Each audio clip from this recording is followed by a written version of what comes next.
కాంగ్రెస్ ప్రభుత్వం అసెంబ్లీలో ప్రవేశపెట్టిన బట్టి విక్రమార్క ప్రవేశపెట్టిన బడ్జెట్ అబద్ధాల బడ్జెట్ ఉంది. అడ్డగోలుగా హామీలు ఇచ్చి అమలు చేయని బడ్జెట్, కేవలం అంకెరగా గారెడే కానీ దాంట్లో పసలేదు. అట్లాగే దేవాలయాలకు కూడా గత ప్రభుత్వము ఎంతో బడ్జెట్ ఇచ్చింది. దాంట్లో సమ్మక్క సారక్కకు కూడా 100 కోట్లు ఇచ్చింది. మిగతా కొన్ని దేవాలయాలకు 30-30 కోట్లు ఇచ్చింది. ఈ ప్రభుత్వం మొండి చేయి చూపించింది. అదే ఈ ప్రభుత్వము మరి ఎక్సైజ్లో ఈ సంవత్సరం 50,000 కోట్లు బడ్జెట్లో రాబడి చూపిస్తూ ఉన్నది.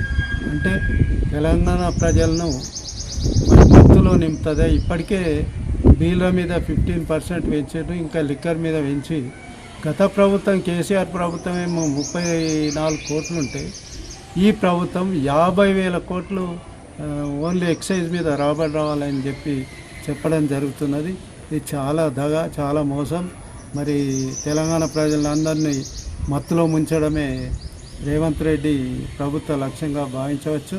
అట్లాగే ఏదైతే రైతన్నలు ఉన్నారో, రైతు ఏడ్చిన రాజ్యం నిలదు, ఎద్దేసిన వ్యవసాయం నిలదు అన్నట్టు రైతులు ఆరుగాలం పండించిన పంటకు కనీసం మద్దతు ధర లేదు, కనీసం బోనస్ లేదు, కనీసం 2 లక్షల రుణమాఫీ అది లేదు.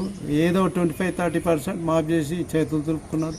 రైతు భరోసా 10,000 కేసీఆర్ ఇస్తే 15,000 ఇస్తున్నాడు, అది లేదు.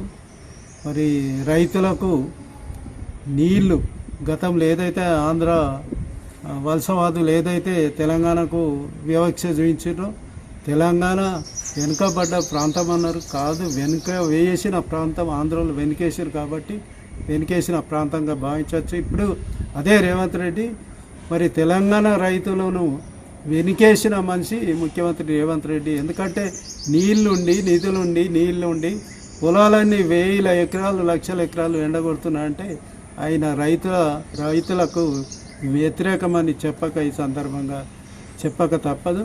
మరి రాష్ట్రంలోనే కనీసం 480 మంది రైతులు చనిపోయారు. కనీసం ఒక 70 వరకు గురుకులాల్లో పిల్లలు చనిపోయారు. ఒక 50 వరకు ఆటో రిక్షాలు చనిపోయారు. ఏదో ఒకటి అమలు చేయలేదు. 6 గ్యారంటీలు అన్నారు, 6 గ్యారంటీలు అటే పోయినాయి. 6 గ్యారంటీలు అడగంటింది. కాంగ్రెస్ ప్రభుత్వం ఎట్లున్నదంటే కరోనా కంటే కఠినంగా వ్యవహరిస్తూ ఉన్నది. కరోనా 2 సంవత్సరాలు వస్తే మన రాష్ట్రానికి దరిదాపులకు రానియకుండా కేసీఆర్ ప్రభుత్వము గట్టెక్కించాడు. కానీ కాంగ్రెస్ ప్రభుత్వము కఠినంగా వ్యవహరిస్తున్నది. కాంగ్రెస్ ప్రభుత్వం ముఖ్యమంత్రి రేవంత్ రెడ్డి ఒకటే చేస్తూ ఉన్నాడు, పిచ్చి తుగ్లక్ పాలన, మహమ్మద్ బిన్ తుగ్లక్ పాలన చేస్తున్నాడు. మహమ్మద్ బిన్ తుగ్లక్ ఎట్లయితే ఢిల్లీ టు ఔరంగాబాద్ టు ఢిల్లీ రాజధాని మార్చిండో, ఈయన కూడా కేసీఆర్ ఆనవాళ్ళు లేకుండా కొన్ని 100 కోట్లు పెట్టి కేసీఆర్ పథకాలని, కేసీఆర్ చేసిన అన్ని రూపుమాపాలని చేస్తూ ఉన్నాడు. అట్లాగే ఇట రైతులు అన్నమో రామచంద్ర అంటే మరి నెక్స్ట్ మంత్ అందాల పోటీలు, ఆడవారి అందాల పోటీలు పెడతాడట. 250 కోట్లు దానికి కేటాయించింది. అదే 250 కోట్లు కేటాయిస్తే నెలకు 2,500 రూపాయలు ఆడవారికి ఇవ్వచ్చు కదా. ఈయన పాలన అంతా, ఈ బడ్జెట్ అంతా రైతులకు, యువతకు, మహిళలకు, విద్యార్థులకు వ్యతిరేక బడ్జెట్ కాబట్టి ఈ బడ్జెట్ను మేము తీవ్రంగా ఖండిస్తూ ఉన్నాం. జై తెలంగాణ.